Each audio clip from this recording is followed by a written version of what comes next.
Hello, this is the Stories Beside channel. I release videos every day for you. Subscribe and click the bell. The court, having evaluated in the aggregate all the evidence presented by the parties, considers the guilt of the defendant proven and awards her punishment of 10 years imprisonment in a general regime colony.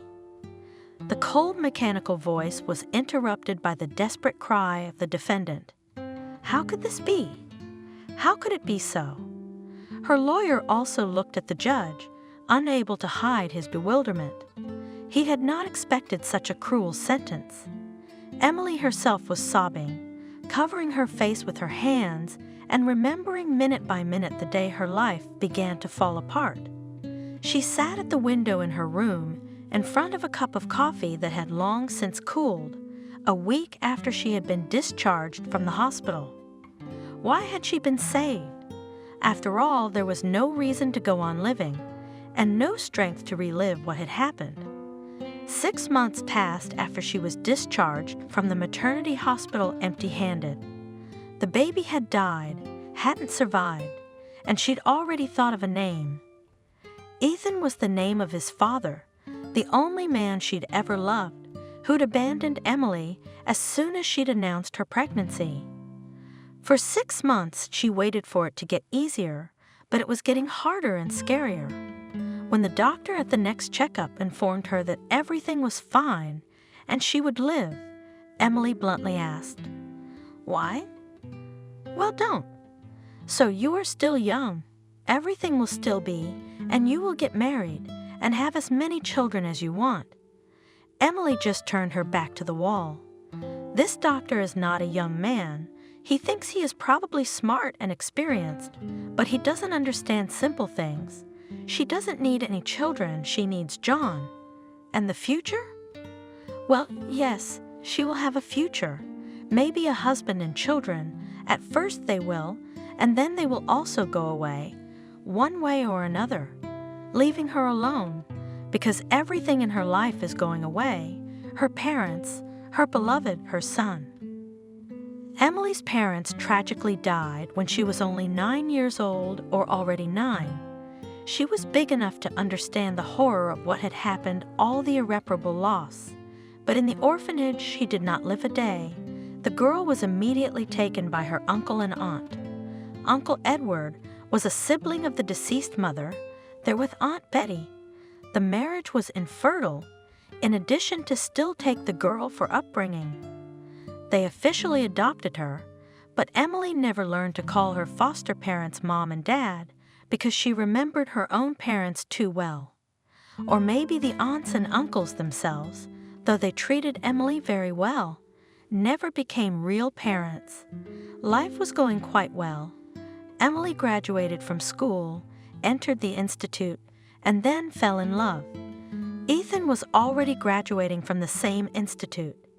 He was not considered the first handsome man, but he was successful with girls, maybe also because he was a guy from a rich family. They said that a warm place for him after graduation was assured. On a pretty freshman, he initially did not pay attention, but once their eyes met. Thus began the first romance in Emily's life.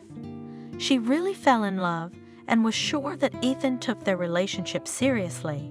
But in the meantime, she was warned.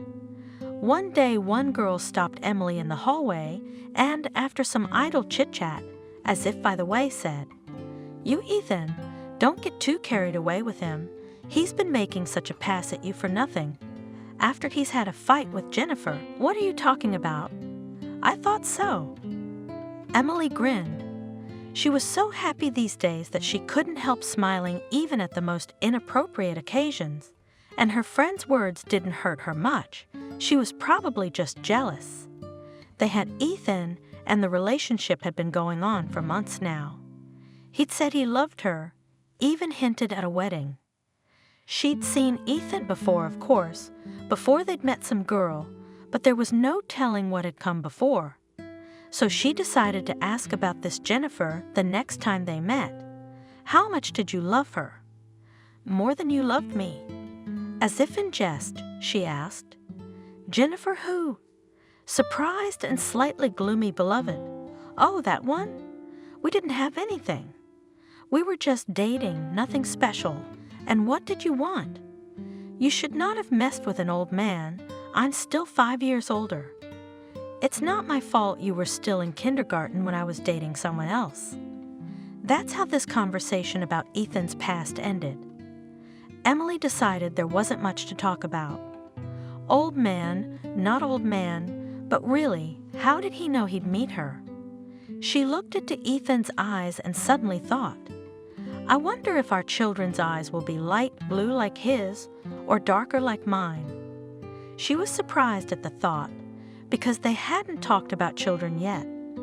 It wasn't because Ethan had something in his past that had passed.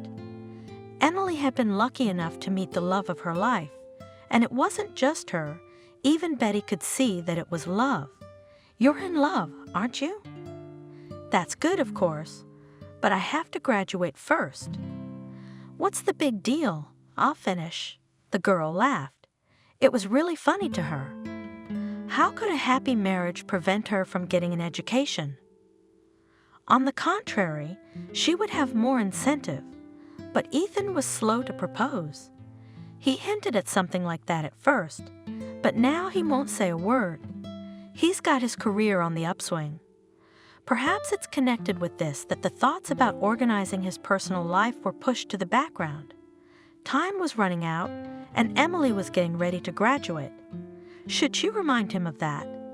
No, Emily would never dare to do that.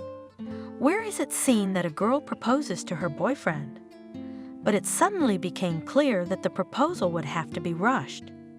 After she felt pregnant, this pleased the girl, not only because now Ethan will definitely not refuse, will make the only right decision. She herself really wanted a child from her lover. Having taken the test, Emily was ready to run to tell Ethan the good news, but the next date was postponed and postponed. They talked only on the phone, and not often. Ethan kept referring to business, and his voice was so serious and guilty at the same time. He felt that he was hurting his Emily with his inattention, but finally they met. Emily decided not to delay with the recognition. Right after the greeting, she said, "Congratulations, Ethan. We're having a baby together. I took a test, though it's clear without it. It's already 2 months." And she faltered when she saw the look in Ethan's eyes. There was no joy in it, but what was, she couldn't understand. 2 months? That's good. It's not too late. It's not too late. What's not too late? Aren't you glad, honey? Confused asked Emily. She suddenly felt that something terrible was coming, and it happened. It's not too late for an abortion. Yes, I'm sorry, Emily, but you won't have to. You and I will have nothing more. No more baby, no more future. What are you talking about? What, abortion? Why? Don't say that. Don't scare me. I'm sorry, Emily, but everything was a mistake. I can't marry you. We have to break up. It was to tell you this that I decided to meet you today. Ethan blurted out, "Break up how? Have to who? You love me, don't you?" Emily couldn't believe she was hearing such words from the man she loved. "I did. Yes, I love you, and I loved you very much. I really thought we'd always be together, but I was wrong. Emily, I don't want to deceive you. I don't see the point in dragging this relationship any further. I don't want you to be in a difficult position. Don't worry, I'll pay for the surgery and the recovery. I'll pay for everything, Emily. You will? You'll pay for everything? And how much will you value my services and the life of our child?" The girl finally believed in the reality of what was happening, and the words about money just knocked the ground out from under her feet. "Don't be like that, Emily." Ethan's tone was guilty, but irritated too. He obviously didn't expect such a conversation. "Our child doesn't have a life yet, and I'm not talking about paying for any services. I told you I loved you. And the money? Well, any amount you name. I do feel guilty about it, but believe me, I didn't lie to you before. I don't want to lie to you now. You feel guilty? Good for you. Don't lose weight from guilt and keep your money. Do me a favor. It'll come in handy. Go on, go home. Suffer from your guilt there. I won't wish you luck. It's always with you. And Emily turned her back and walked away. This monstrous conversation took place, fortunately, not in a cafe or at Ethan's house. They had just stopped in a square, whence, as the girl thought, they would go either to him or, better still, to her house. He should finally introduce himself to her parents before he asked for her hand in marriage. It's a good thing at least it's not in public.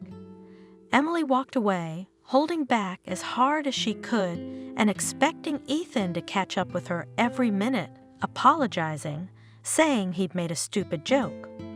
No one caught up with her, and already at the exit from the square, she realized that she couldn't hold back any longer, tears streaming from her eyes. How could she cry such grief? She was alone, abandoned by her lover. Yes, Emily was still in love with Ethan, and not just abandoned, but pregnant with his child. It was impossible to go home like this. Betty would guess. She'd ask questions and give advice. And that was the worst thing Emily could do, but she couldn't sit outside and cry in front of everyone. Now it's still not crowded, but it's a weekend. Good weather. Soon old men and old women will come, mothers with small children in love. And she also walked here in love, not long ago, and soon she will be pushing a stroller in front of her. But she will not be a happy old lady walking along these alleys with her husband. She is lonely and will always be lonely. With such thoughts, and until evening she wandered, choosing the most deserted corners. She did not want to be seen by people in such a dead state, but it was getting dark and she had to go home. Her aunt greeted her with her usual, "You're out late, young lady." She immediately noticed her niece's mood. "Why are you so sour? Did you have a fight with your beau?" "We broke up," Emily said in a strangled voice. Her parents hadn't seen Ethan yet, and they couldn't form any opinion about him, except that they were surprised that he didn't come in and meet his girlfriend's parents. And now Aunt Helen paid little attention to the girl's words, waved them away. Well, it's a common thing. Today quarrel today, tomorrow make up. Is it worth crying once more? Are you going to have dinner? No, I don't feel like it. Emily went to the bathroom, going to tidy up her tear-stained face a little, and having managed it, she slipped into her room, not wanting to talk to anyone, especially since the conversation was going to be serious. It wasn't hard to imagine how the foster parents would react to the news of her pregnancy. So far they showed understanding and did not pester the girl, who, as they believed, quarreled with her fiancé. Emily and in the morning tried to go to the institute unnoticed, without breakfast. After classes she came home at once, closed herself in her room again, but this time Aunt Helen decided not to let everything go to waste, knocked and came in and sat down in a chair. "Are you killing yourself again? What, so serious?" "Yes." Emily sighed. "Did you run away after you found out about it?" She nodded at the girl's still perfectly flat stomach. "What are you staring at? Have you forgotten what I do for a living?" "I found out before you did. Betty worked at the local hospital as an obstetrician-gynecologist, so I guess reproduction was no mystery to her." "Yeah, I decided to tell Emily. I told her yesterday, and tears ran down her cheeks again. The aunt sat up to her, put her arm around her shoulders. "Enough, dear, enough," she cried, "and will be. It's a common thing. We must think how to fix everything now." "How can you fix it now?" She was crying in 3 streams, Emily, leaning on her foster mom's shoulder. "He said he didn't love me, that he was wrong." "What a bastard." "Fine, he doesn't love you. Don't love him either." Okay, I'm trying, but I'm failing. It'll work when we get rid of the consequences. I'll make an appointment for you tomorrow. You'll take the tests. The day after tomorrow, we'll do everything. You'll see, they'll scrape his memory out along with it. You mean we have to do it? The day after tomorrow? The day after tomorrow. You've only got a little time left. You can't drag it out. No, I don't want to. It's the first one. What if there's no kids afterwards? Where did you hear such nonsense? It was like that in the Stone Age, when you pulled it out with a crochet hook. What about now? Now it's one case in a million, and that's if the girl is sick, and the doctor is crooked, but you're fine, and the doctor will be the very same. Aunt Helen smiled encouragingly, and Emily had a chill running down her spine at how ordinary she was talking about such important things. No, I don't want him to stay. I don't want to kill the baby. That's right. I've heard all kinds of nonsense. What kind of baby is there? It's when it's born, then you'll have a baby. Do you think it's for fun? So let's go and don't make up stuff. Do you know how many girls like you pass through here every day? Not murderers, normal girls who think about their future. Who'd want you with a kid? I'll need myself and the baby. I'm not getting married. You're not going to get married now and then. Are you going to have a baby every year from who knows who? And sit on our Edward's neck? I won't sit around and have babies, don't worry. Emily cried angry tears, but her aunt was not going to back down. The next day, she almost forcibly took her adopted daughter to her hospital. However, not so much forcefully, the work carried out by her aunt gave the result, and the girl herself thought about whether it is not easier for her to really get rid of the unplanned pregnancy. Aunt Helen was right. She had to finish the institute, find a job, and with a child in her arms, it would be too hard. Auntie so colorfully described all the hardships of raising babies as if she had raised a dozen herself. And I'm not old, I'm not retired, and I'm not going to quit my job, so from me a lot of help. Do not expect a lot of help. And no one is chasing you home, of course, but you know, Edward and I won't be happy either. So Emily went to the hospital, calming herself with the fact that today she would only take tests, and then maybe they would tell her that it was too late, or it was impossible for some indications. And so it turned out, the head doctor, having familiarized himself with Emily's card, said to the aunt, "Why didn't you, Betty, know that she is R negative, and this is already serious? The girl is young. We cannot deprive her of children forever. So after the surgery, I won't be able to have kids." Emily guessed, "You'll have everything." The auntie's voice was so loud. "Why are you, Benjamin, scaring her? It used to be like that, but now it's nothing. I'm obliged to warn the patient of all the risks." The doctor cut her off. "And the risk of infertility or inability to carry further pregnancies is quite high." "Then I'm sorry. I won't do anything." "I'm sorry, Aunt Helen." And the girl hurriedly left the office. She felt great relief, as if she had escaped mortal danger. Even the bitterness of parting with Ethan had receded for the time being. "I've done nothing to my child. Let it be a boy. I will name him John." She realized that she still had a difficult conversation to have with her aunt, but that didn't scare her either. "If they are so afraid that I will sit on my neck, and the child will not give rest, then I can and move, rent an apartment or a room. You can work without higher education, and remotely, in a word, I will not be lost. When this woman without a man was lost. Never." Emily braved. In the evening she was really waiting for an unpleasant scene. So, did the heroine's mother run away? "You won't kill anyone. You won't be barren." "Oh, how nice. How are you going to live?" "I mean, I have a rough idea, but I doubt that it will suit all the adults and sensible people here. Right, Edward?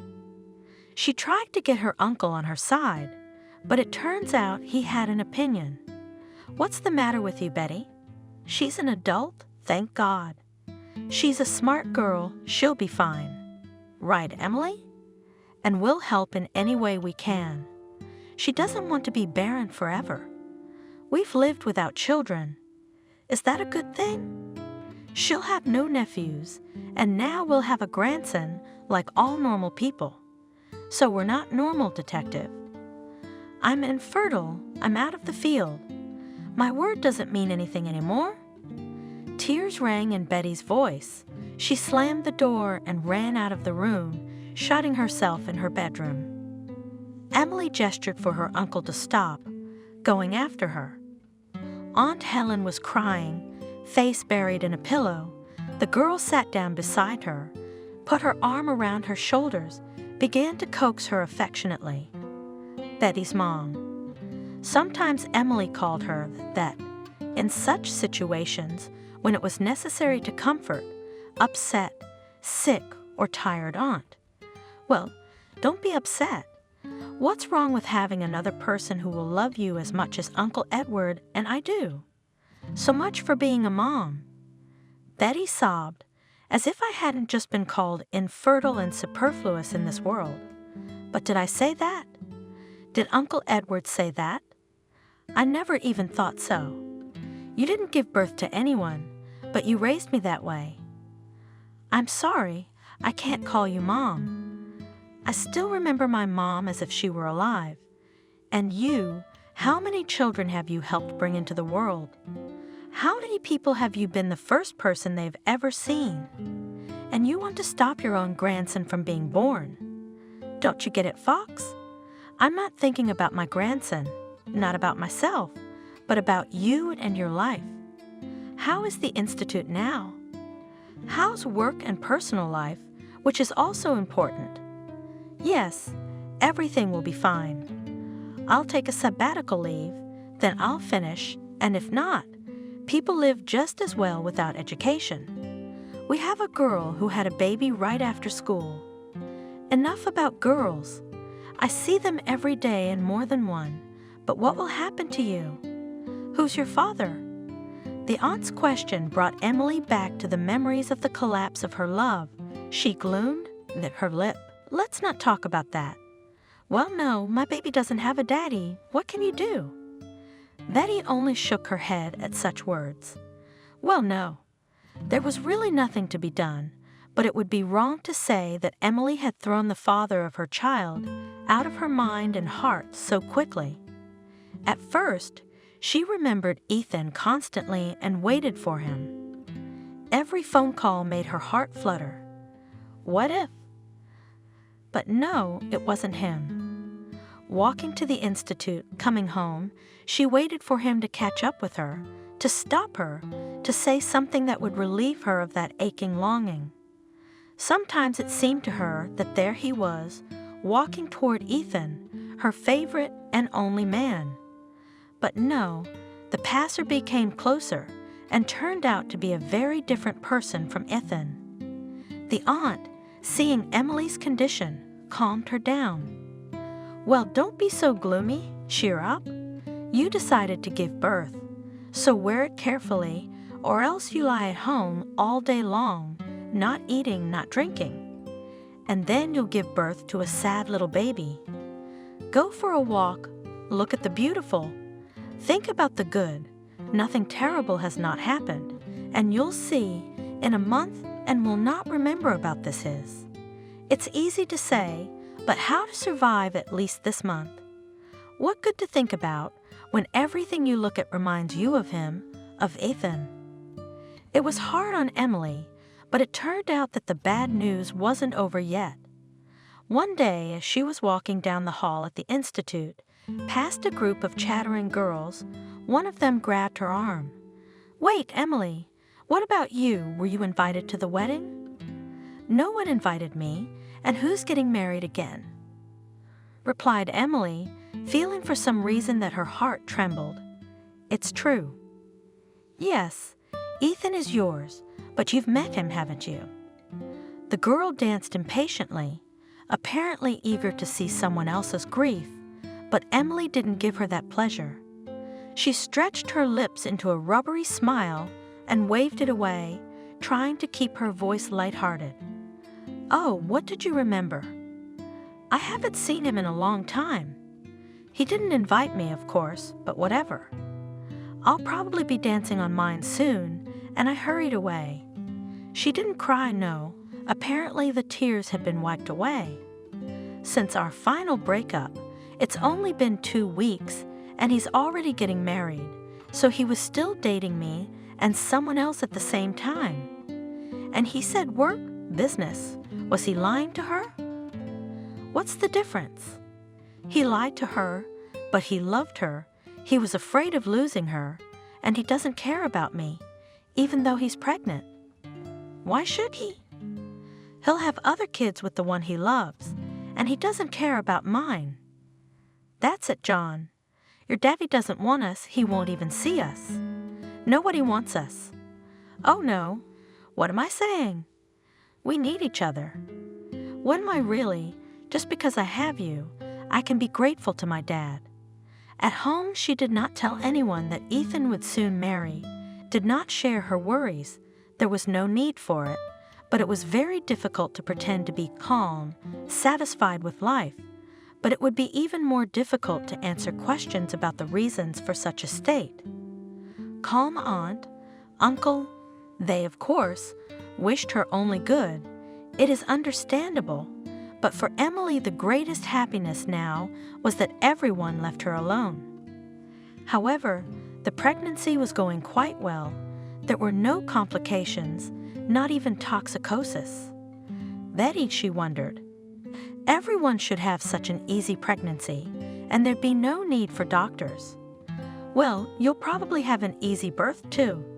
So don't worry and don't be afraid of anything. Yes, it's good to have your own gynecologist doctor at home who always looks after the course of pregnancy. Because Emily was still worried about the baby and was afraid of labor, probably not for nothing. Because it all started, of course, on schedule, without promising any complications. However, something went wrong during labor, and she had to have a cesarean section. Because Emily did not hear the first cry of her child, did not see the moment of his birth, she was unconscious, under anesthesia. And when she came to herself in the intensive care unit, the first thing she asked was to be shown the baby, or at least told what was wrong with him. The nurses hid their eyes, ran away, and the girl already realized that she would not hear anything good. The reality was terrible. The baby had not survived. But how could it? Cried the girl.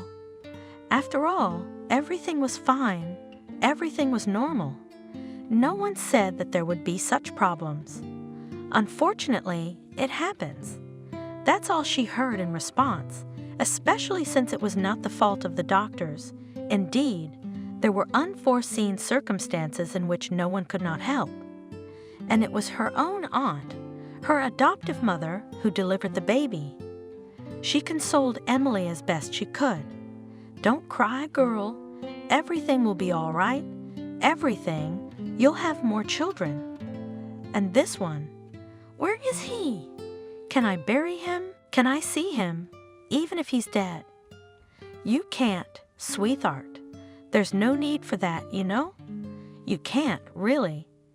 I'm sorry, but it's impossible. It was all right, Aunt Helen, but you saw it, didn't you? That's exactly what I saw.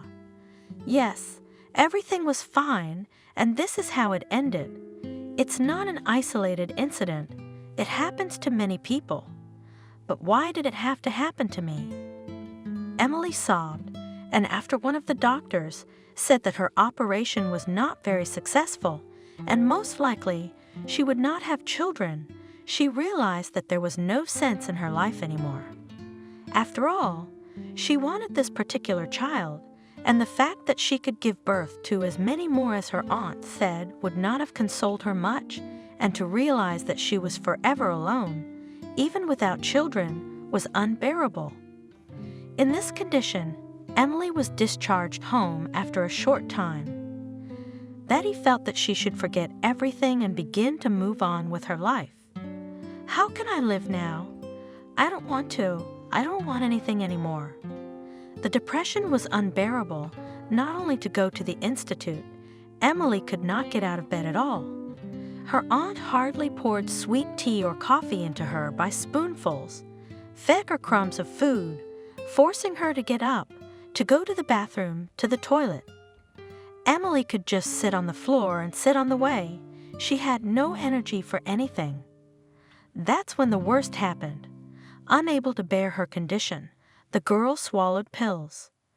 Fortunately, her relatives were ready for it, did not leave her, and noticed in time what she had done. The doctors were called, and Emily was saved.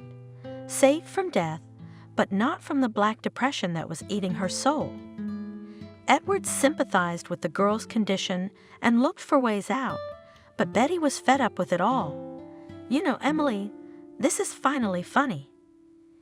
Yes, I realize you've had a big disaster, but it happens to a lot of women, and everyone gets over it somehow. You're not 40 years old after all, and it's not the end of your life. So please pull yourself together. No one is going to coddle you. I feel really good. Leave me alone. I can't take it anymore, you know? Maybe you're right. Things will get better someday. Things couldn't get better, of course, and still Emily revived a little, but she had to. Soon the sad news came from Edward's homeland. Some relative of his had died, and he and Betty had to go to the funeral. I hope you'll let us go for a week, asked the aunt. After all, you're an adult, and you have to take responsibility for your actions. We can't just live with your problems. Of course you can go. It's all over now. I realize that all this is useless and even harmful. I won't do anything more to myself. Yes, you'll do your best, dear. Remember, we really, really need you. We're not taking you with us because it would be too hard on you. I won't go myself. Don't worry, I'll recover somehow. And you don't leave me any food, so I'll move faster. That's how Emily tried to calm her relatives and herself too. She didn't want to die, although she didn't have the strength to live either. It's funny, she thought. I can't live, I can't die, I have no luck in anything. But they say that everything is getting better. Maybe things will somehow go well for me too.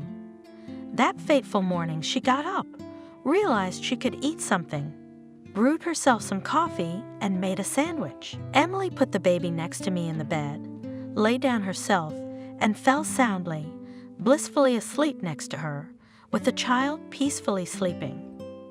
For the first time she fell asleep without sedatives, without sleeping pills, in a deep, happy sleep. Emily was awakened by the doorbell. It was the police. They found her without much difficulty from the surveillance footage.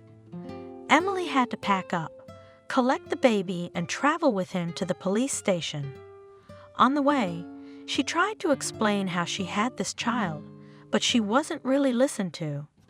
Explain everything to the investigator. She tried to tell the investigator as well. The baby was in her bag. She'd left it at home. I found it on the floor, you know? The girl tried to prove it. Then a man burst into the office. Where's my baby? He screamed. Who dared to steal him? Did she? He jumped up to Emily, grabbed her shoulder, and yanked her arm away as if he had been burned. Emily? Ethan? The girl exhaled. Do you know her? The investigator asked sternly. I knew her before. We were going to get married, and then I married someone else. Well, that's your motive. Satisfied, said the investigator. Emily, how could you? You never forgave me, and decided to take revenge in such a wild way? What's the child got to do with it? No, Ethan, I wasn't going to take revenge on anyone. I didn't know whose baby it was. I told you I found it. That's your son. The girl's eyes were blurry. Okay. That's a story I hear 100 times a day. You all find money and guns like that. Now it's kids too, all out on the street. The investigator cut me off. Are you going to write a statement, man? Of course, I almost went crazy. I've lost my wife, and now I've lost my son. The man's voice trembled. He was barely holding back tears. Ethan, believe me. Emily begged. I'm ready to go to jail. I'm ready to go anywhere. But believe me, I meant no harm. Emily. Tiredly, Ethan said. Good people find a stray dog and paste ads all over the city looking for owners, realizing that someone is suffering. And you're going to talk about kindness, fines, and miraculous coincidence? Don't embarrass yourself. He walked out. Emily was alone with the investigator again. She could see in his eyes that the man didn't believe her. Mason, a young lawyer who had already won several cases, was eating breakfast and looking through the newspaper. His attention was caught by a front-page story about the kidnapping of a child from a prominent businessman. There was a picture of the perpetrator in the paper. Mason took a closer look, and the face looked familiar. Could it be Emily? He thought in astonishment, recognizing in the accused a former classmate. What could have happened to her that she dared to do such a thing?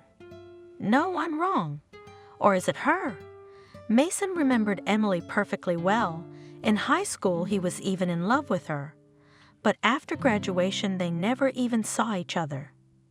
And there was nothing between them during school except for the occasional secret glances in class. Can you believe that this serious, neat, excellent student suddenly, for some unknown reason, became a criminal? And what a criminal! A child kidnapper. It was unthinkable. I should meet with her, offer my services, find out all the circumstances, and then we'll see what we can do to help. He managed to get a date with Emily. She, of course, recognized the former classmate, but the atmosphere for memories of school years was not the most suitable, which the girl and reported with sad irony. That's not why I'm here, Emily. I'm a lawyer, and I suggest you make a contract with me.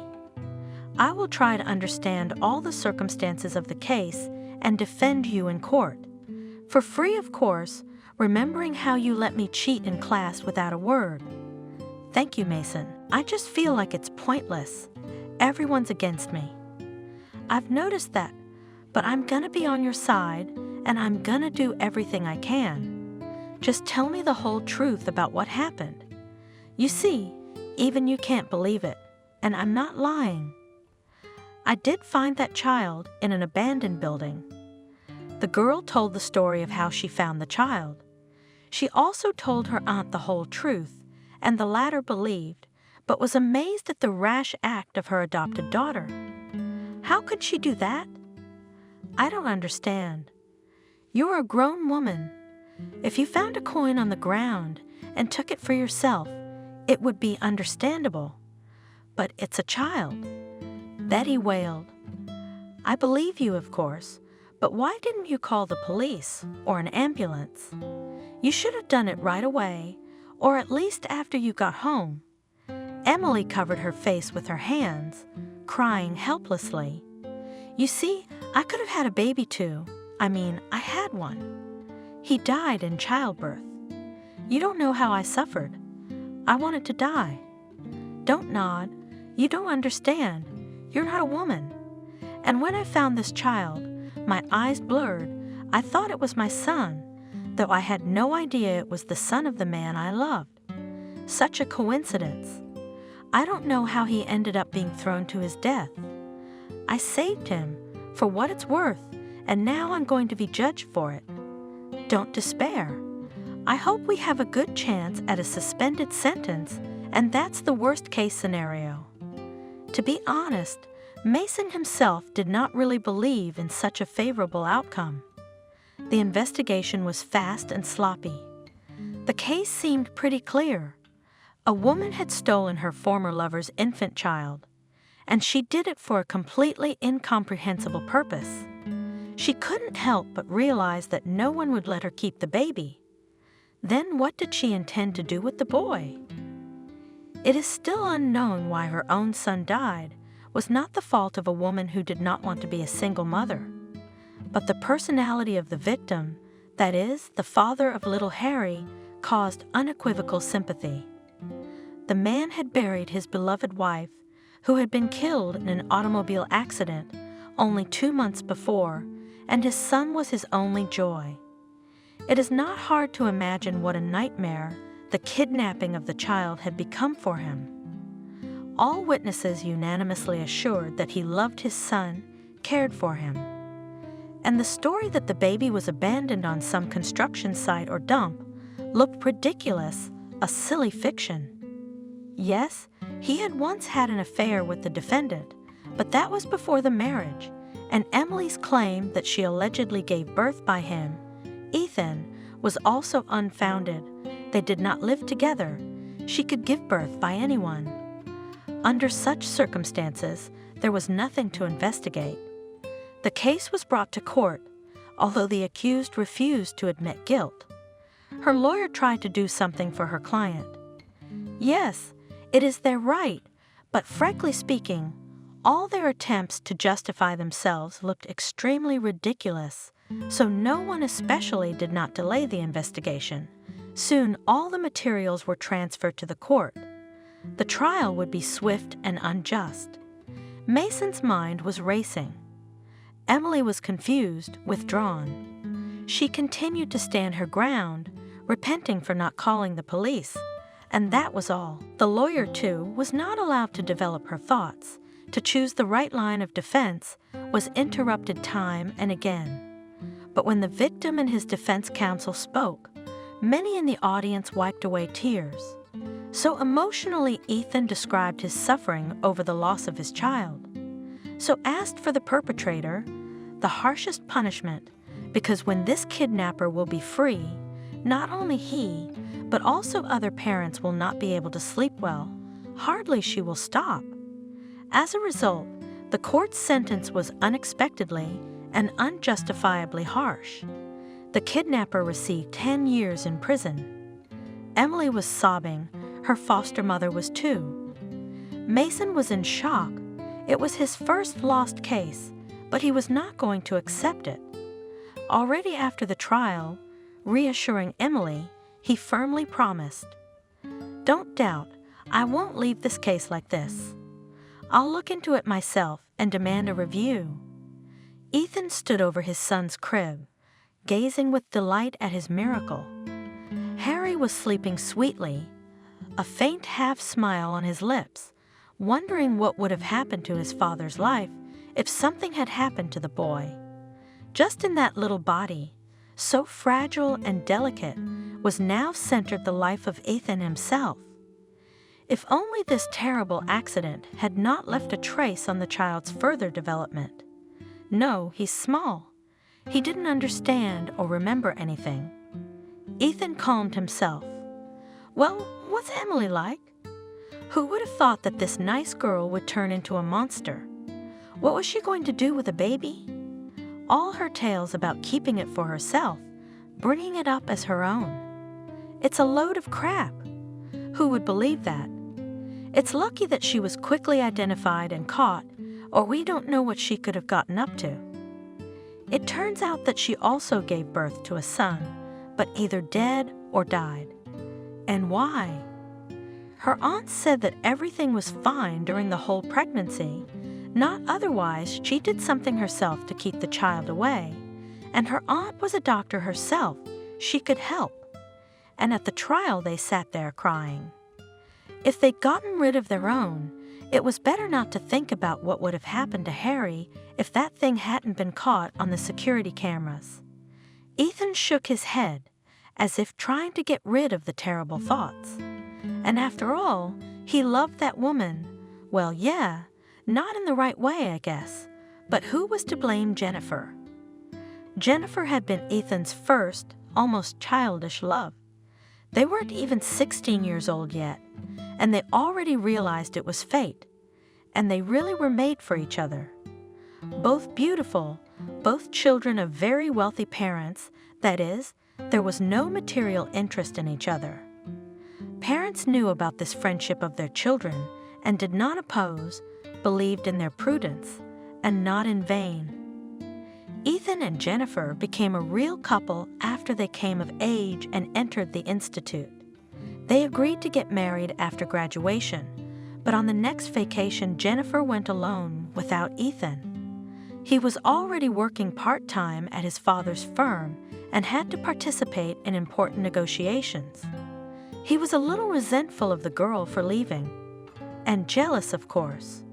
She didn't call, though I promised, and she came back looking different. Maybe he thought it was for a good reason. But what does it matter now? But back then, he couldn't come to his senses for a year, until he met Emily.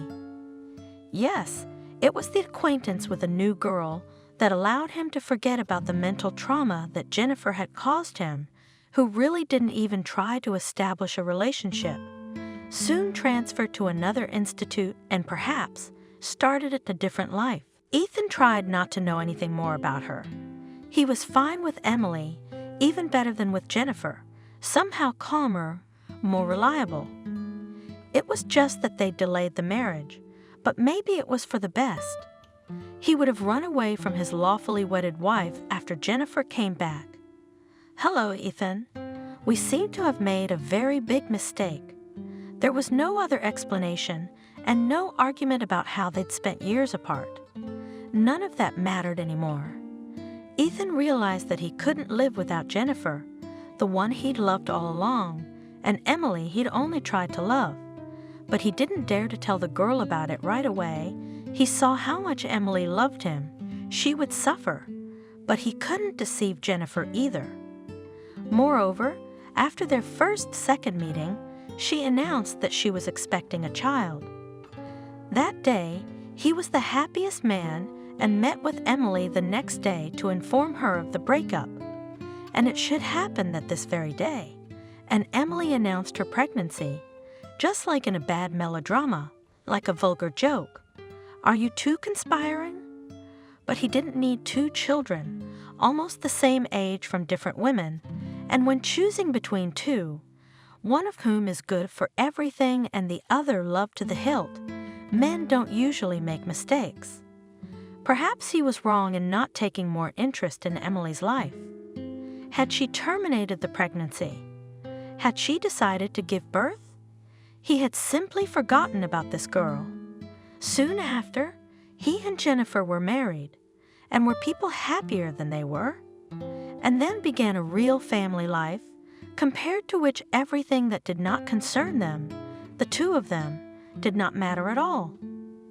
All the more so when his wife's health problems began, not with her, but with the course of her pregnancy. Ethan, a man far from medicine, could not understand the complicated explanations of doctors. He simply spent all his free time with his beloved, and there was not much of it. The closer to childbirth, the more anxious became on the soul, mainly because of the fact that the doctors looked worried, talked about all sorts of risks, were wrong. Listen to them after that, these doctors. Jennifer gave birth to a wonderful baby boy. She endured everything, but she gave birth. And she promised another one. But in between there'll be another girl. She said after discharge, smiling happily over the crib. That's how she was remembered, happy, beautiful, dreaming of a long life together, of children. It was not given to her to live this life, to give birth to a daughter and another son. She had to go to her doctor. She made an appointment, but while she was dealing with Harry, she was almost late. She decided to drive herself for the first time after childbirth. It wasn't far, but there was an accident at a busy intersection. Jennifer was killed on the spot. If it weren't for his son, Ethan wouldn't have survived. He wouldn't have killed himself. He would have died of terror. What would it be like to never see Jennifer again? To realize that someone you had embraced and loved just a week ago, was lying in the damp earth. And Jennifer was a wonderful mother, and how could a son be without her? There were no relatives to rely on. Jennifer's mother, after what she had been through, was in a very difficult position herself. Ethan's own parents had divorced by this time. His mother had married someone else and was now living abroad. The only way out was to find a good nanny. This succeeded, but it turned out that the nanny also needed a rest sometimes. Nora, a longtime Jennifer friend, came to the rescue. During his wife's lifetime, Ethan disliked this vivacious, fidgety girl. She turned out to be a fake, two-faced. Plus, he'd noticed her interest in him a few times at family parties. She had tried to get his attention even before Ethan and Jennifer married, but no one would succeed. Ethan had been faithful to his beloved, but after Nora had sobbed heartily at her friend's funeral, after she'd come up to Ethan, swollen with tears, and told him she was ready for any help, even if it meant babysitting around the clock, he was ashamed of himself for thinking of this girl. Yes, she was young, lonely, and flirtatious, so what was wrong with that? But how sincere was she about the death of her friend, how worried about her and Jennifer's son? Before they found a good, experienced nanny with excellent references, Noriah had devoted all her time to Harry, and she'd had no complaints about her care. She took care of Ethan, cooked meals, served meals, prepared clean clothes for each day, all without a shadow of flirtation. Just did what was necessary, almost silently, limiting herself to only the most necessary words. Then she made arrangements with the nanny for when it would be necessary to fill in for her, and just as silently she got ready to leave. "Thank you for everything, Nora. I don't know how I would have done it without you," said Ethan. "Come on, Ethan. I'm not doing all this for you. I'm doing it in memory of Jennifer and Harry. I'll be back soon. Don't miss me. You're strong, Ethan. Hang in there." When she left, Ethan suddenly felt a kind of emptiness. Yes, Nanny was with Harry. Everything in the house was fine. But the young widower, for the first time, felt his loneliness.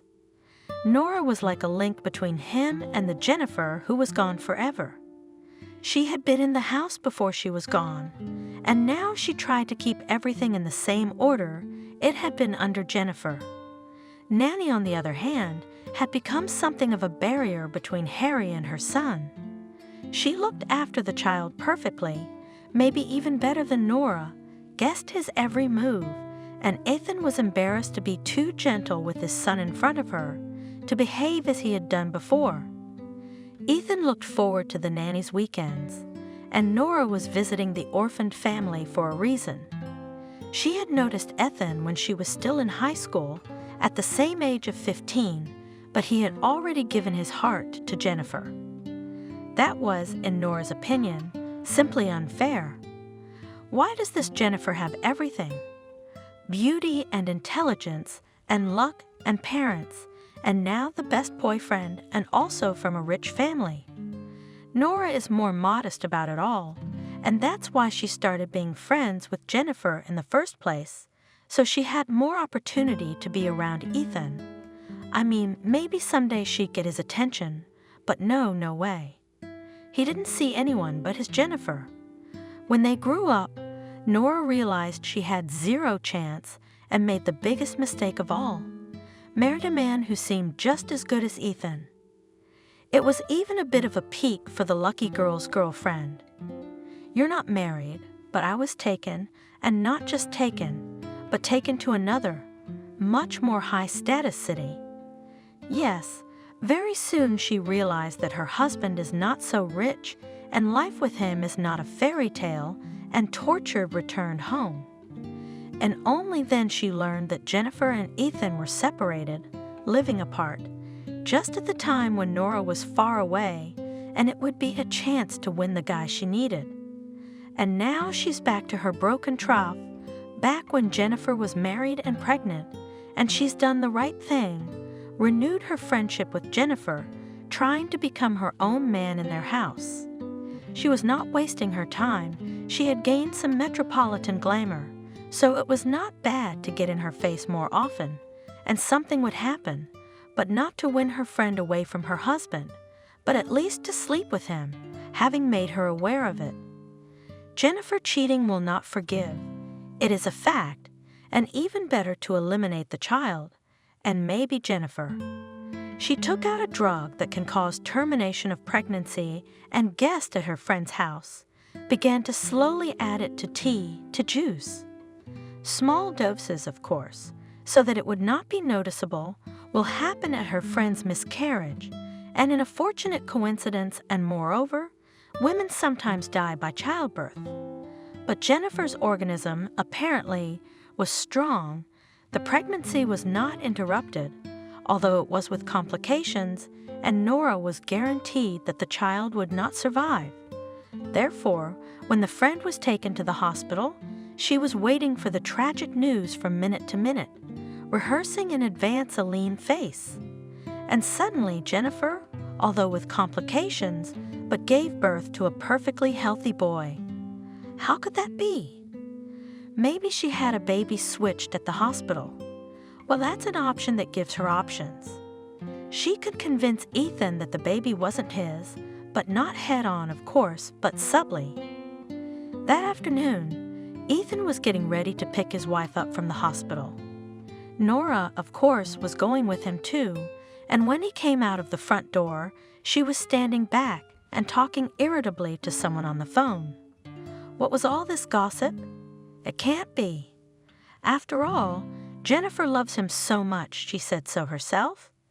No, I don't believe it. Oh, really? No way. Yeah. My life will never be the same after this. Okay, they say half the fathers raise other people's kids without realizing it. But why would Ethan know that? After all, he's so happy. Oh, Ethan touched her shoulder. Who are you talking about? No reason, Ethan. Let's hurry. We're going to be late. Nora ranted. Don't mind her. It's just a friend of a friend calling talking. About me and Jennifer and our baby? Ethan asked, his face darkening. Really? No, of course not. It wasn't about you. That was Clara, the famous gossip. Who would listen to her? They got into the car and drove off, but Ethan stopped the car. Tell me, Nora, what is this gossip anyway? Jennifer didn't give birth to me. Stop dodging. I'm asking you seriously. Oh, come on, honestly. Nora cried. Why do you have to gather gossip? Because Jennifer loves you. And even if this baby wasn't yours, it's yours. How can you doubt that? All right, let's go. We'll figure it out, said Ethan. Come on, Ethan. I'm not doing all this for you. I'm doing it in memory of Jennifer and Harry. I'll be back soon. Don't miss me. You're strong, Ethan. Hang in there. When she left, Ethan suddenly felt a kind of emptiness. Yes, Nanny was with Harry. Everything in the house was fine. But the young widower, for the first time, felt his loneliness. Nora was like a link between him and the Jennifer who was gone forever. She had been in the house before she was gone, and now she tried to keep everything in the same order it had been under Jennifer. Nanny, on the other hand, had become something of a barrier between Harry and her son. She looked after the child perfectly, maybe even better than Nora, guessed his every move, and Ethan was embarrassed to be too gentle with his son in front of her, to behave as he had done before. Ethan looked forward to the nanny's weekends, and Nora was visiting the orphaned family for a reason. She had noticed Ethan when she was still in high school, at the same age of 15, but he had already given his heart to Jennifer. That was, in Nora's opinion, simply unfair. Why does this Jennifer have everything? Beauty and intelligence, and luck and parents, and now the best boyfriend, and also from a rich family. Nora is more modest about it all, and that's why she started being friends with Jennifer in the first place, so she had more opportunity to be around Ethan. I mean, maybe someday she'd get his attention, but no way. He didn't see anyone but his Jennifer. When they grew up, Nora realized she had zero chance and made the biggest mistake of all. Married a man who seemed just as good as Ethan. It was even a bit of a peak for the lucky girl's girlfriend. You're not married, but I was taken, and not just taken, but taken to another, much more high-status city. Yes, very soon she realized that her husband is not so rich, and life with him is not a fairy tale, and tortured returned home. And only then she learned that Jennifer and Ethan were separated, living apart, just at the time when Nora was far away, and it would be a chance to win the guy she needed. And now she's back to her broken trough, back when Jennifer was married and pregnant, and she's done the right thing, renewed her friendship with Jennifer, trying to become her own man in their house. She was not wasting her time. She had gained some metropolitan glamour, so it was not bad to get in her face more often, and something would happen, but not to win her friend away from her husband, but at least to sleep with him, having made her aware of it. Jennifer cheating will not forgive, it is a fact, and even better to eliminate the child, and maybe Jennifer. She took out a drug that can cause termination of pregnancy and guest at her friend's house, began to slowly add it to tea, to juice. Small doses, of course, so that it would not be noticeable, will happen at her friend's miscarriage, and in a fortunate coincidence, and moreover, women sometimes die by childbirth. But Jennifer's organism, apparently, was strong. The pregnancy was not interrupted, although it was with complications, and Nora was guaranteed that the child would not survive. Therefore, when the friend was taken to the hospital, she was waiting for the tragic news from minute to minute, rehearsing in advance a lean face. And suddenly Jennifer, although with complications, but gave birth to a perfectly healthy boy. How could that be? Maybe she had a baby switched at the hospital. Well, that's an option that gives her options. She could convince Ethan that the baby wasn't his, but not head-on, of course, but subtly. That afternoon, Ethan was getting ready to pick his wife up from the hospital. Nora, of course, was going with him too, and when he came out of the front door, she was standing back and talking irritably to someone on the phone. What was all this gossip?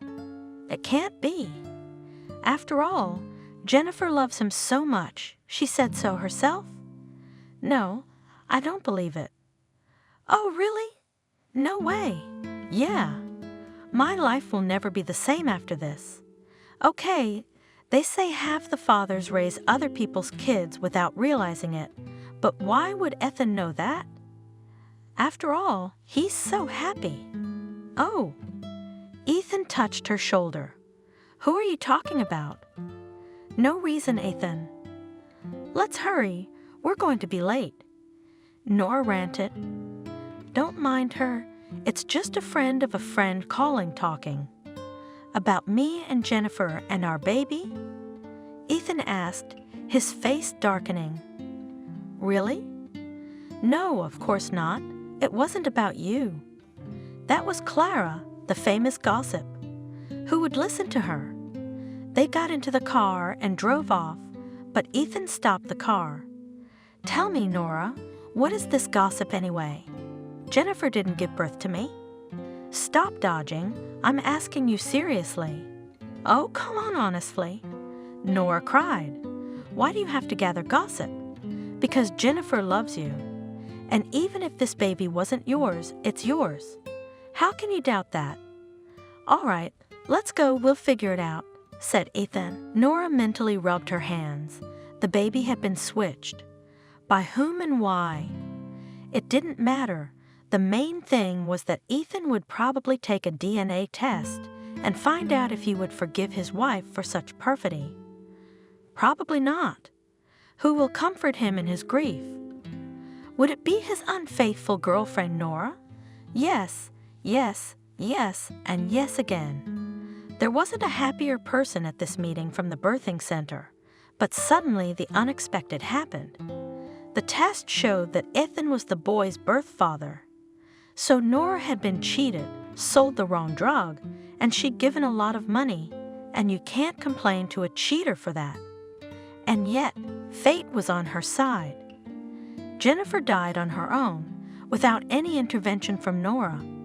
There was a child left.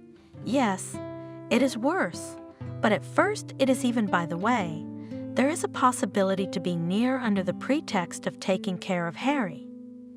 It is clear that immediately after the death of his wife, Ethan will not be to women. Well, you can and wait. I waited longer, and there will be seen. Maybe it will be possible to get rid of the child somehow. No, she wasn't going to kill anyone. Why should she? Maybe everything would go away by itself. She just needed to push things along, but first she had to become something more important to Ethan than just an au pair. He wasn't going to be a healthy young man who would be faithful to his dead wife forever. Turns out that wasn't so hard to achieve. After all, Ethan was a healthy young man, and Nora was a very attractive and dexterous woman, and an experienced manipulator. They had known each other for a long time since Jennifer's death, in fact lived under the same roof. Is it difficult to seduce a man in such an environment? Not hard, but it's much harder to establish yourself and become a legitimate wife. Okay, not all at once. Nora decided, I'll take it slowly but surely, water treads water. Only the boy, yes, interferes. It would be good for me to get pregnant myself. And this one, yes, this one should be eliminated as soon as possible. I thought of the simplest way, but as it seemed right. Just left the child in a cold, empty house. I didn't hurt him with my own hands, so it wasn't murder. He could have survived, couldn't he? She thought as she hurried home with the stroller. An hour or two after her return, she, quite sincerely, dying of fear and excitement, called the police and Ethan's work, reported the kidnapping of the child. I could not do anything. Several people, by the look of thugs real, pushed me away from the stroller. One had a knife.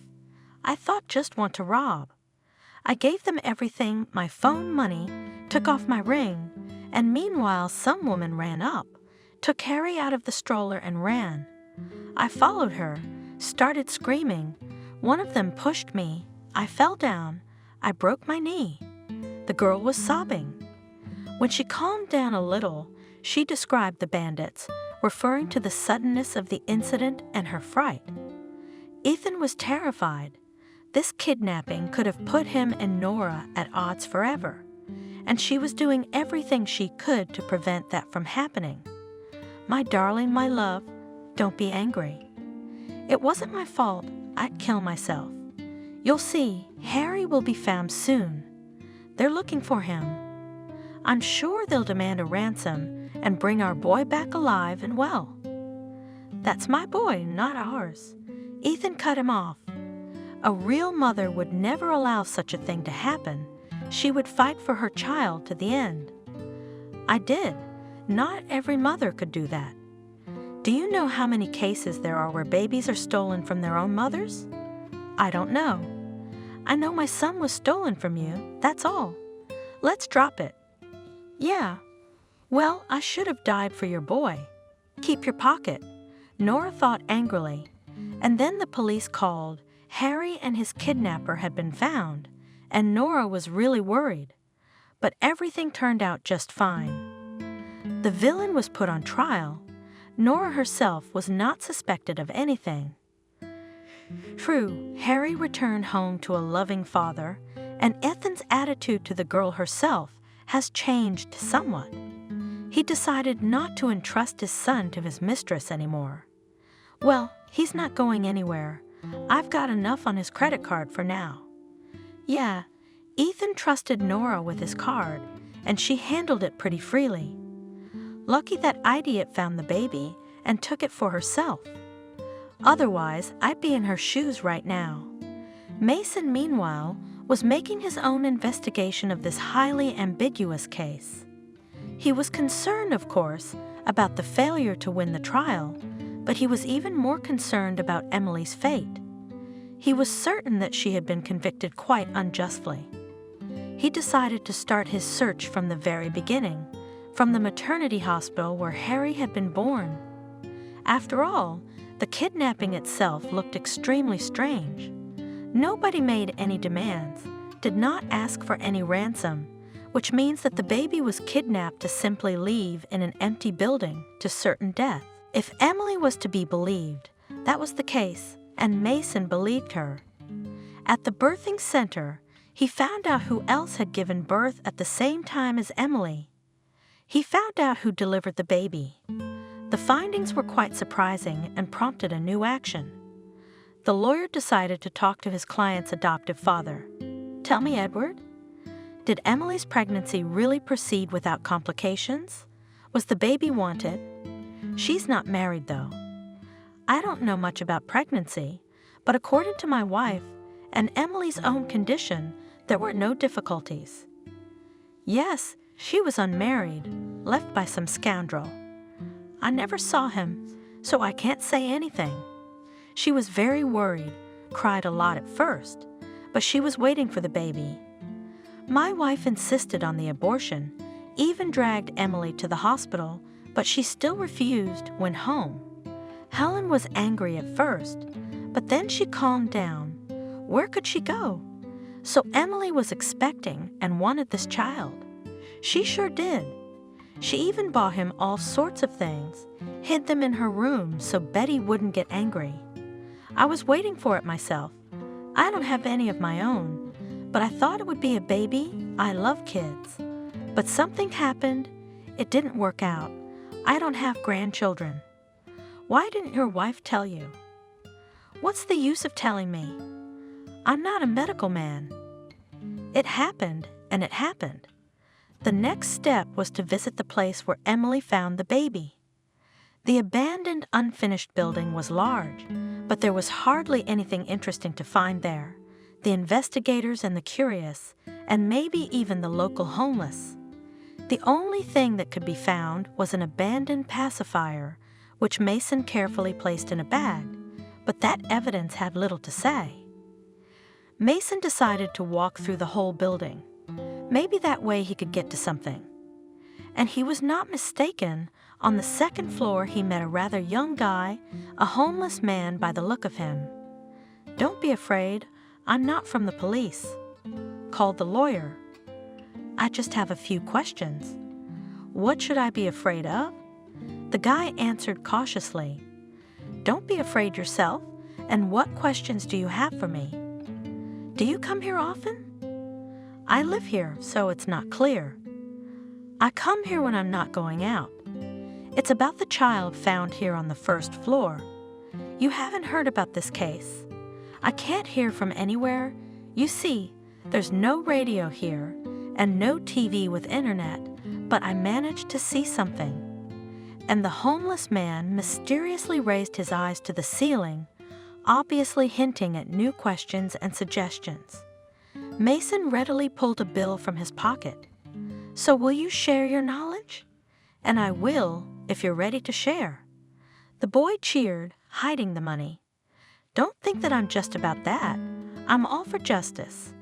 Such as this woman, not in jail, but on the stake should be put, such a thing to do to a child." "Well, well, well. And who is this woman? What did she do?" "Well, clearly she left the child to die. I don't know who she is. I didn't touch her, and I didn't show my face at all. I've been sitting here. You see, it's warmer here, and it's my place. You can warm up some tea. I've got alcohol. Then, too, I just boiled some water. I was lucky to get some food, and then the headlights slid by the windows. It's rare to see anyone here, and suddenly they're in a car. Who I think they are, I'll have to see. I've got a good view here. I always have to be on the lookout. I see a woman with a sports bag get out of the car. Did you get a good look at her? I can't tell you exactly what her face looked like, but she raised her head, looked through the windows. Young, pretty even, I remembered her clothes, blue coat, blue scarf, hair with red hair, smooth, red and black bag, and she was quick as a button, and she was out the door. I thought she had to go out, maybe why else? I even wanted to scare her, well, to make a joke, but I didn't have time. She almost came out at once, and she hopped into the car and drove away. She looks around like a thief, though she didn't steal it, but left her bag. And then what happened? Did you see what was in the bag? How could I? I went downstairs. I saw her standing there. Not right at the entrance, but in a corner, but how could I not see what's in it? Maybe something good, maybe money. In some movie I saw, the same poor guy found a bag, opened it, and there were wads of it. It didn't end well for him, but I could have handled it. Yeah, so I open it, and there's a little kid, alive though, eyes flapping and a good one, a pacifier in his mouth. So what's next? What's next for me? What am I supposed to do with him? I don't know how to deal with kids, and in general, it's not my thing. I don't know how to hold him. I'm afraid I'll hurt him. I went to change into something decent, so I wouldn't scare people. I think I'll go to the crossroads. There's a gas station. Put this bag in a prominent place and go. There's a lot of people there. They'll find it. They'll call the police. I don't want to meet them again. So are we gonna share anymore? We will. Mason took out another bill, gave it to the storyteller. Here I am, shaking off the chalk from my jacket. I hear a little kid squeak, and how do you drag a squeaky kid? You'll get yourself killed. I think, at least let him calm down, and then downstairs again, there was some stomping, rustling, boos and sighs. Well, I think, thank God, I'm back. My conscience is awake. But why aren't they in the car already? I went out on the platform, and she was there. John, is she still mumbling? Then she went to the exit. I saw another woman coming out, but a different one. You sure you saw this one? Well, I'm not blind. Already blonde, not red-haired and not in a coat, but in a simpler jacket. The first one was in heels, clomping, and this one without, in sneakers. She also looked back, as if she was afraid that they would catch up with her and take her away. I saw her face, also young and beautiful. She also had a bag in her hand, from some store, green like that, and she ran fast and fast over there, in that direction. She didn't carry the bag by the handles, but clutched it to her chest like a child. Tell me, will you be able to identify these women and testify in court? Seeing that the kid was stumped, Mason decided to calm him down. You won't be in any danger, but you'll be helping an innocent man. The woman who took the baby was sentenced to 10 years in prison. And the one who left him here, she's not the mother, but sort of the boy's nanny, was not tried at all. Gee, a tenner for saving a man? And nothing for that bastard? No. Well, that's too much. I see, I'll testify. How could I? And not for money. Don't think so, I'm for justice. I've suffered because of them myself. She wanted to ruin a child and set another person up, but she got away with it. What a snake. The case was returned for further investigation, and 6 months later, Emily was released. The imprisonment, though short, was not easy for her. It seemed like an eternity to her. She couldn't even believe she was being released. She was once again a completely free, guilt-free person. And the other news she'd learned at the trial could have knocked a tougher person out. She stepped out of the gate and stopped, having no idea where to go now, but it turned out that Mason was there to greet her. Happy release, Emily. I don't see any excitement, do you? Hello, Mason. I'm concussed by the excitement, but also by all the other news. I don't know how to react. Why don't we go to my place now? You'll rest in peace and quiet, and then I'll tell you everything you need to know. Is this the kind of concussion you're going to have? Don't be frightened, not in a bad way. You'll like everything you hear. Is there any more good news in the world? However, I think I've had my fill of misfortune. I can live peacefully for the next few years. I can guarantee you that. At home, Mason gave Emily a chance to take a bath, clean up, and asked, "What would you like right now? Eat, sleep, or just coffee or tea?" "Just coffee. I realize you do have important news. I need it. You've probably already guessed the big one. Your son is alive." "Yes, this is the Harry." Oh my God, how can this be?" The girl pressed her palms to her face.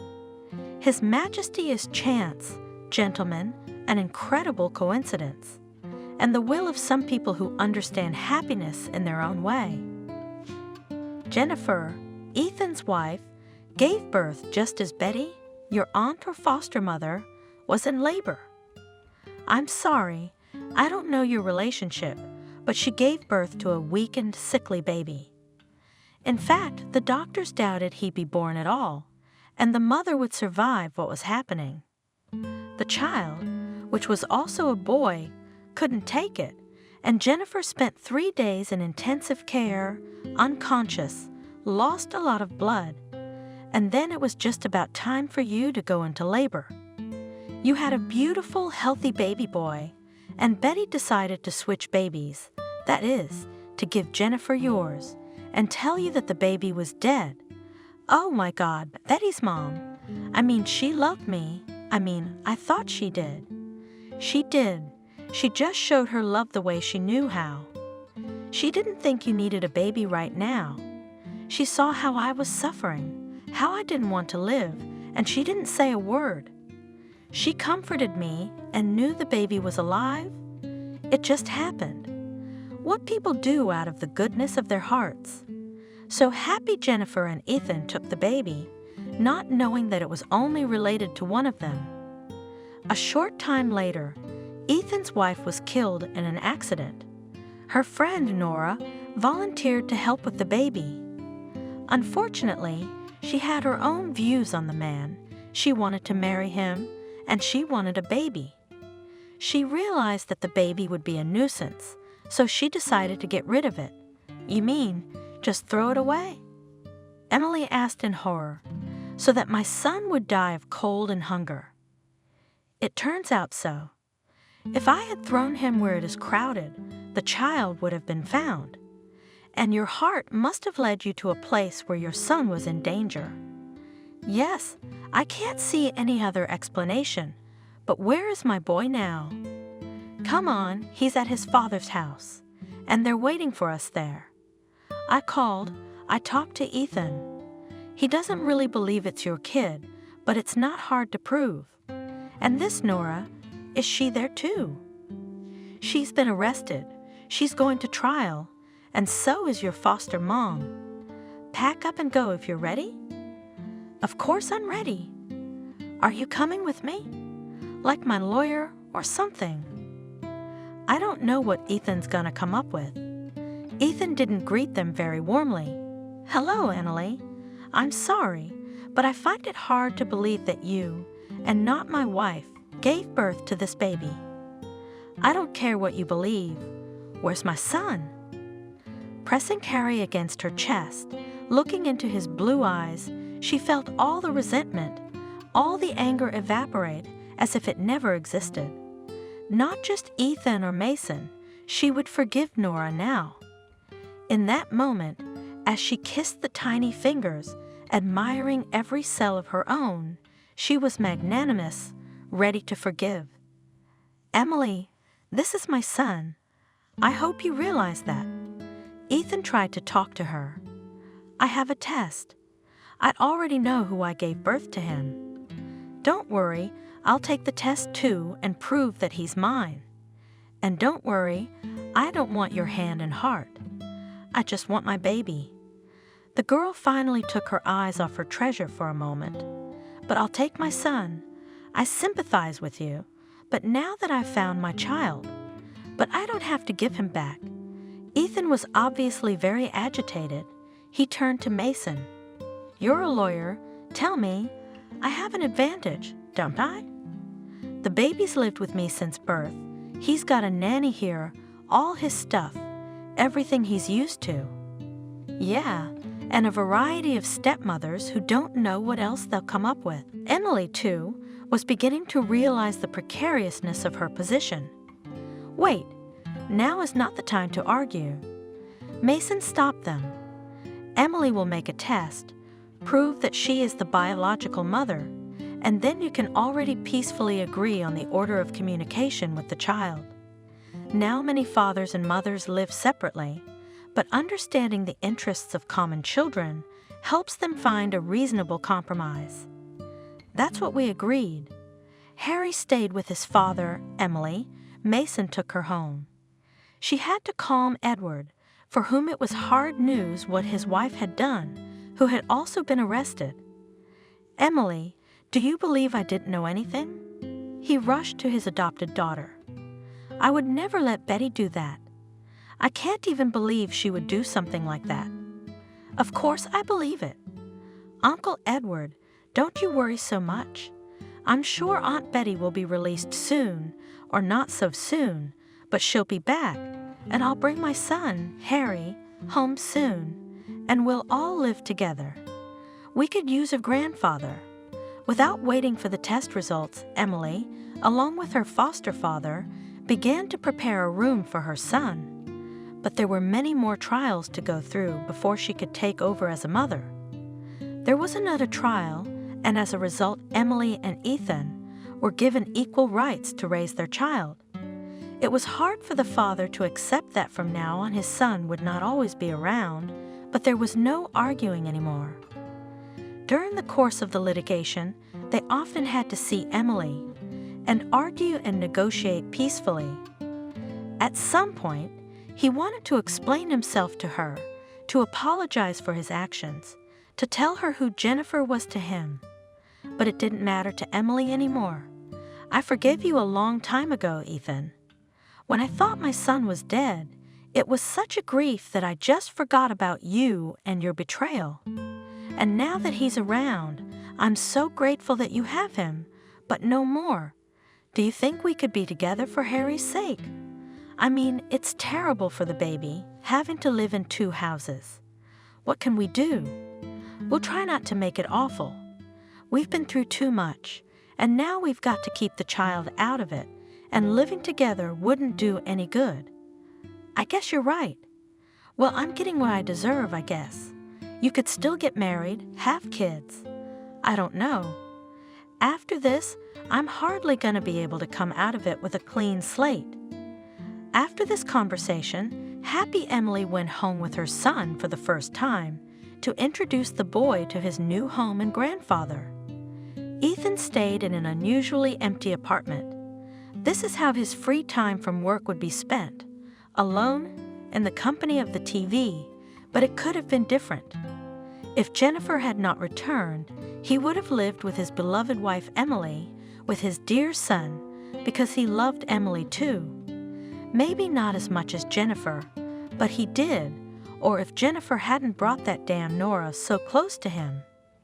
Maybe then he and Jennifer would have been okay, too. She wouldn't have died. Yeah, life's a strange puzzle. You make the wrong move and everything changes. Not necessarily for the better, but maybe all is not lost. He and Emily will see each other a lot about their son, and maybe that'll bring them closer together. Ethan was wrong. It didn't. Yes, they met every week, sometimes more than once, but they weren't even meetings like ex-spouses. Communication was limited to only the most general words. In Emily's life, there was another man, Mason. Increasingly often coming to his son, Ethan met there a lawyer. Once he even asked, "What are you doing? Getting married?" "I'm sorry, but it's none of your business." Emily replied softly. Without any explanations, it was clear that a new stage in her life was coming, probably a happy one. Such a blossoming, beautiful young woman. I don't mean it in a way that's any of your business, of course, but Harry. He's just a little boy, and suddenly there's a new man in the house, always there for him. Is he going to call him Daddy? Neither Mason nor I are going to insist on it. Besides, Harry knows you're his daddy. He loves you. And Mason? I think he'll have enough respect from his son, and it's hard not to like him. Do you have any idea how secure he makes me feel? Yeah, have mercy. Now that you're being threatened. And then what? Nothing except your left foot suddenly decided Jennifer was better, and you left me without so much as an eyebrow. I'm sorry to remind you. You haven't even called once to ask how you're doing. Does that say you're reliable? And about the danger. I now know how unstable everything is in this world. You were a normal, decent woman, and suddenly you're doing 10 years in the penitentiary. Can you imagine what would have happened to me if Mason hadn't been there? You're right, of course. I won't ask for forgiveness. I know I'm not worthy. I'm very grateful that at least you don't persecute me, don't berate me every minute of the day. Tell me, Emily, when our son grows up, will you tell him this story? Ethan suddenly asked. I don't look that far ahead. I haven't thought about it. No, I don't think I'll tell him. Why should I? Maybe later he'll be interested in what Helen's grandmother did time for. Maybe not. But our history in all details, he does not need to know at all. I think it's better not to guess at all. I don't even speculate about my relationship with Mason. Maybe we'll get married. Maybe we won't. Ah, sure. Emily and Mason got married when Harry was 1.5 years. She was very happy, having found not only maternal happiness, but also feminine happiness. She was worried, though, that she and Mason might not have children together. After the birth, the doctor said something like that. And I would like so much to take care of a small child, a newborn, breastfeed him. I was deprived of such happiness with my son. She said to her husband, but why not? With modern medical advances, Mason wondered. A visit to the doctor dispelled all doubts. I don't see any obstacles to childbearing. An elderly woman gynecologist said sternly, and 2 years after the wedding, almost 4-year-old Harry became a big brother. Emily and Mason had a baby girl. Ethan continued to be a frequent visitor to their home. He loved his son very much and tried to visit him as often as possible. He himself remained a lonely man, giving all his strength to work. Sometimes women appeared in his life, but they were short meetings without obligations. He no longer believed that personal happiness was possible for him. Everything has to be paid for. He thought, if I hadn't been so mean to Emily back then, who knows? Maybe now I would have a beautiful, full family and her daughter would be mine. But he realized that nothing could be undone.